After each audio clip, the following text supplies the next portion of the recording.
With no Speaker of the House chosen after 3 rounds of voting today, the 118th Congress cannot be sworn in.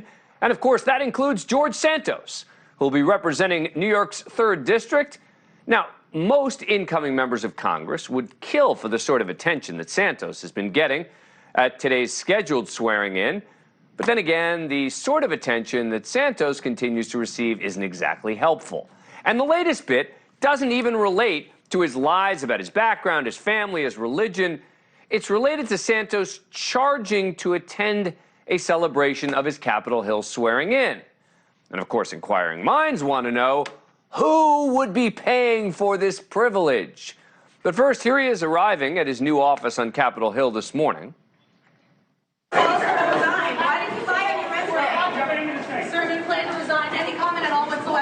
Mr. Santos, why did you tell the truth? Do you have anything to say to your constituents, Mr. Chiusano? You took copy of the petition. In addition to the lies, Brazilian authorities announced last night they intend to revive a 2008 check fraud case against him.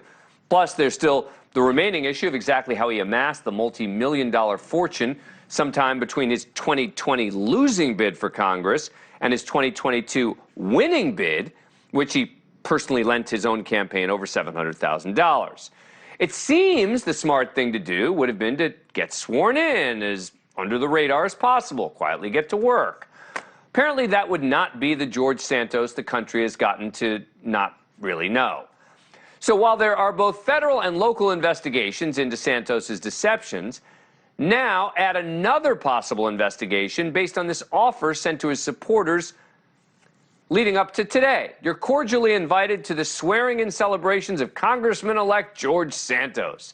And for the privilege of witnessing this scheduled historic event, you're seemingly also invited to pay $100.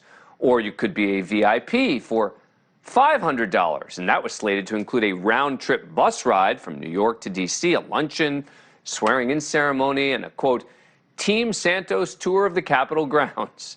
But here's the issue. That, too, may be illegal. In a November 29th congressional memo to all members and members-elect, this very topic was covered, quote, swearing-in events held in House rooms or district offices may not be campaign or political in nature. You may not allow a lobbying firm or other private entities to pay the costs of a reception or other event hosted by you in connection with your swearing-in. Now, look, I'm less interested in the potential legal or procedural violations and more interested in who exactly was targeted, or more importantly, interested in paying between $100 and $500 to fet the already disgraced member of Congress. Who would still be on board to pay for this privilege to take a bus ride from New York to D.C. to celebrate this first-term member of Congress?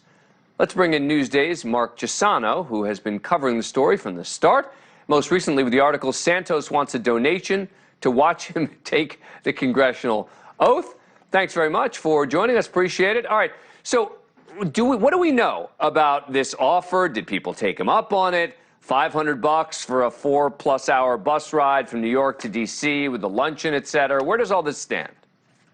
It's a lot of money, and thanks, Dan, for having me. I think that we don't know exactly what happened with this fundraiser, with this invitation. It's unclear if it has taken place or if it will take place at all. I spoke to one Republican insider in D.C. today who said it's very unlikely anyone will want to be associated with Santos, given the revelations so far. However, I think that it's worth noting that we focused a lot on the large, hundreds of thousands of dollars that Santos loaned his campaign himself. However, he also raised hundreds of thousands of dollars from individual donors. So he has the capacity to be a fundraiser, and no surprise that he would try it again here. I think maybe the operative word there is had the ability to be a fundraiser. I can't imagine. That's my point, right? Is that he could still be a fundraiser. And anyway, let me show you this video. This is George Santos today in the chamber, seemingly sort of sitting alone. If you can see him there. Yeah, there he is. Everyone else is sort of socializing. There's one account of one member of Congress walking up to him to say hi and then realizing who he was and then walking away. So I can't imagine that with what's going on even within Congress, that he could be able to raise any money at this point. Thank you for watching. Go to newsnationnow.com to find NewsNation on your cable provider. And don't forget to click the red subscribe button below to get more of NewsNation's fact-driven, unbiased coverage.